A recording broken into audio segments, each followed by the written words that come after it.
Assalamualaikum warahmatullahi wabarakatuh. Tanam pinang rapat-rapat agar puyuh tak dapat lompat. Jawablah salam saya dengan semangat jikalau Anda umat Nabi Muhammad. Saya ulangi. Assalamualaikum warahmatullahi wabarakatuh.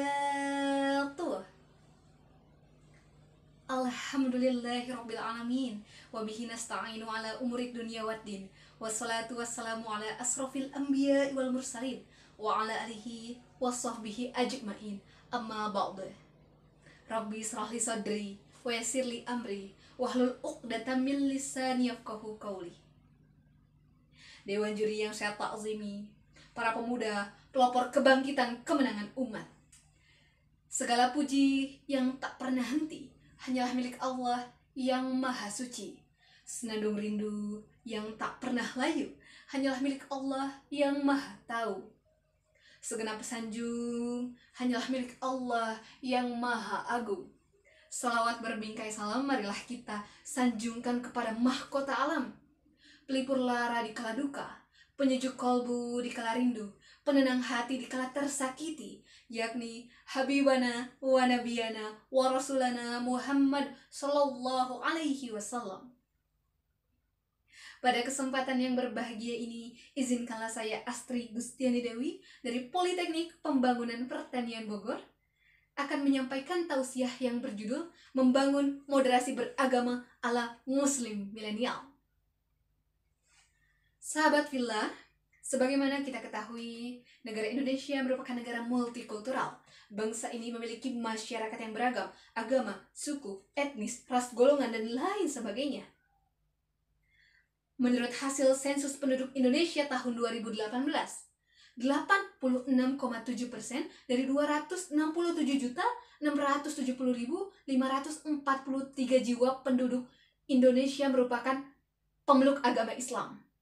Sehingga tak heran loh kalau Indonesia dinobatkan sebagai negara dengan jumlah penduduk muslim terbanyak di dunia. Masya Allah. Lalu sisanya 13,3% merupakan pemeluk agama Kristen, Hindu, Buddha, Konghucu, dan agama lainnya. Dalam Al-Quran surat Al-Hujurat ayat 13 berbunyi, Ya ayyuhan nasu inna khalaqnakum min zakari wal untha waja'alnakum syu'uban wa qabaila lita'arafu Inna akramakum indallahi atqakum Innallaha alimun khabir. Yang artinya, wahai manusia, sesungguhnya kami telah menjadikan kamu dari seorang laki-laki dan seorang perempuan. Kemudian kami menjadikan kamu berbangsa-bangsa dan bersuku-suku agar saling mengenal. Sungguh, orang yang paling mulia di antara kamu di hadapan Allah adalah orang yang paling bertakwa. Sungguh, Allah maha mengetahui, maha teliti. Sahabat fillah, pada kenyataannya tersebut sangat relate atau sangat sesuai dengan realita yang ada. Bukan semata-mata Allah menjadikan adanya perbedaan, bukan pula menjadikan alasan untuk memerangi yang satu dengan yang lainnya. Bukan. Tetapi agar saling mengenal. Oleh karena itu, untuk menghindari yang namanya disharmoni, perlu ditumbuhkan, perlu dibangun sikap moderasi beragama.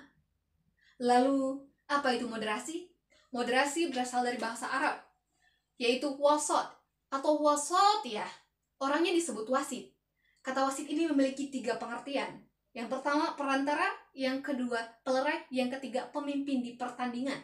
Dalam Al-Quran surat Al-Baqarah ayat 143 berbunyi, Wa kadzalika waja'alnakum ummatan wasata. Dan demikian pula, kami telah menjadikan umat Islam umat yang adil. Pertanyaan selanjutnya sahabat fillah, lalu bagaimana membangun moderasi beragama ala muslim milenial? Yang pertama, pahami realitas. Kita harus bisa membaca dan memahami realitas yang ada, tidak gegabah dan ceroboh. Selalu mempertimbangkan mana baiknya, mana buruknya. Yang kedua, memahami fikih prioritas.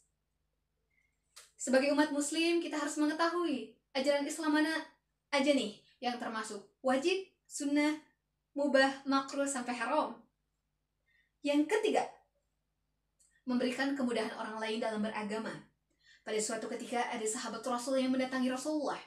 Beliau berkata, "Wahai Rasul, aku telah melakukan jima pada siang hari di bulan Ramadan. Lalu apa yang harus aku lakukan ya Rasul?" Lalu Rasul menjawab, "Hukuman atas perbuatanmu ialah memerdekakan budak, puasa 2 bulan berturut-turut, kemudian memberikan 60 orang fakir miskin." "Ya Rasul, aku tak mampu kalau harus menjalankan itu semua. Aku ini payah, aku ini miskin ya Rasul." Seketika sahabat tersebut membawakan kurma untuk Rasulullah.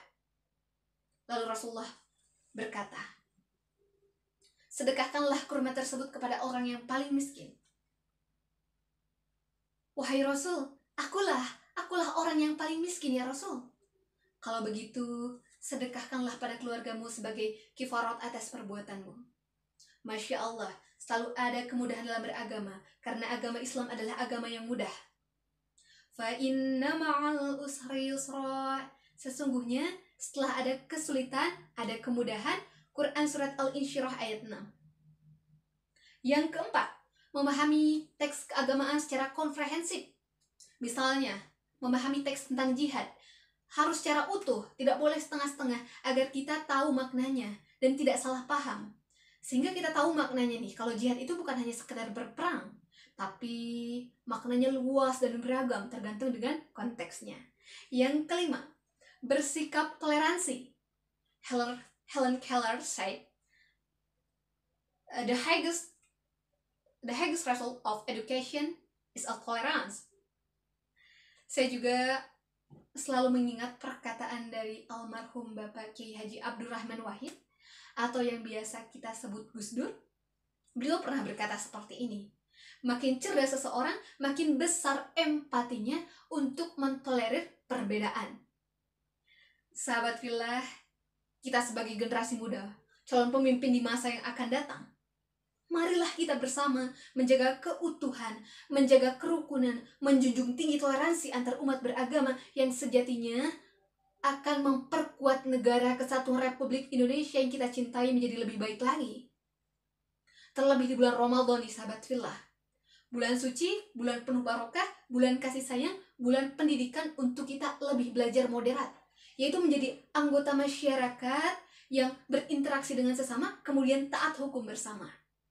Bismillah, umat rukun, insya Allah Indonesia akan maju. Demikianlah yang dapat saya sampaikan. Terima kasih atas segala perhatiannya.